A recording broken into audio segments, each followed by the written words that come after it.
नमस्कार. जर थंबनेल पाहून येथे आला असेल तर आजची इन्फॉर्मेटिव्ह व्हिडिओ तुमच्यासाठी. तर आर-टी प्रवेश प्रक्रियेमध्ये एक महत्त्वाचा बदल झालेला आहे. तर यामध्ये एक नवं राजपत्र प्रसिद्ध करण्यात आलं आहे. तर यामध्ये आता सर्व शाळांचं मॅपिंग होणार आहे आणि मॅपिंग झाल्यानंतर पुढील आठवड्यापासून प्रवेश प्रक्रिया सुरू होणार आहेत. तर यामध्ये विद्यार्थ्यांना शासकीय शाळांचाच पर्याय उपलब्ध करून देण्यात येणार आहे. तर यामध्ये महत्त्वाचा निर्णय या राजपत्रामध्ये जे घेण्यात आलेला आहे ते आपण पाहूया. तर लक्षात घ्या, आर-टीच्या नवीन राजपत्रानुसार जो नवीन नियम आहे तर त्यामध्ये महाराष्ट्र बालकांचा मोफत व सक्तीच्या शिक्षणाचा हक्क सुधारित नियम 2024 असे म्हणावे. तर या निर्णयानुसार या नियमानुसार पाहू शकता की वंचित व दुर्बल घटकातील 25% प्रवेशासाठी ज्या खासगी विनाअनुदानित शाळेच्या 1 किलोमीटर परिसरात शासकीय शाळा किंवा अनुदानित शाळा आहेत, अशा शाळा स्थानिक प्राधिकरणाकडून निवडण्यात येणार नाही. लक्षात घ्या, सदरच्या नियमानुसार तुमच्या घरापासून 1 किलोमीटरच्या अंतरावरती अनुदानित जर शाळा असतील म्हणजे झेडपीच्या शाळा असतील तर त्याच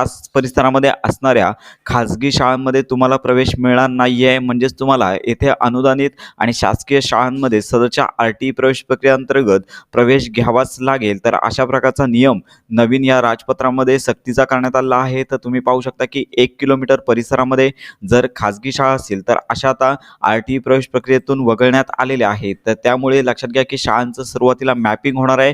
त्याचबरोबर येथे पाहू शकता की मुंबई, ठाणे, पुणे, नागपूर अशा मोठ्या शहरांमधील विद्यार्थ्यांनी आता शासकीय शाळांमध्येच प्रवेश घ्यावा लागणार आहे. पण ज्या विद्यार्थ्यांच्या घरापासून 1 किलोमीटर अंतरावरती महापालिका, नगरपालिका, जिल्हा परिषद किंवा विनाअनुदानित शाळा किंवा अंशतः अनुदानित शाळा नाहीत, त्या परिसरातील इंग्रजी माध्यमाच्या खाजगी शाळेत प्रवेश घेता येणार आहे. पण तत्पूर्वी राज्यातील सर्वच आस्थापनाच्या शाळांचे मॅपिंग होणार आहे आणि त्यानंतरच सदरच्या प्रवेश प्रक्रियेला सुरुवात होणार आहे. अशा प्रकारे ही महत्त्वाची माहिती इतरांपर्यंत नक्की शेअर करा आणि सर्वच अपडेट्स आणि खात्रीशीर माहिती मिळवण्याकरता फक्त योजना या यूट्यूब चॅनलच्या कनेक्टमध्ये राहा.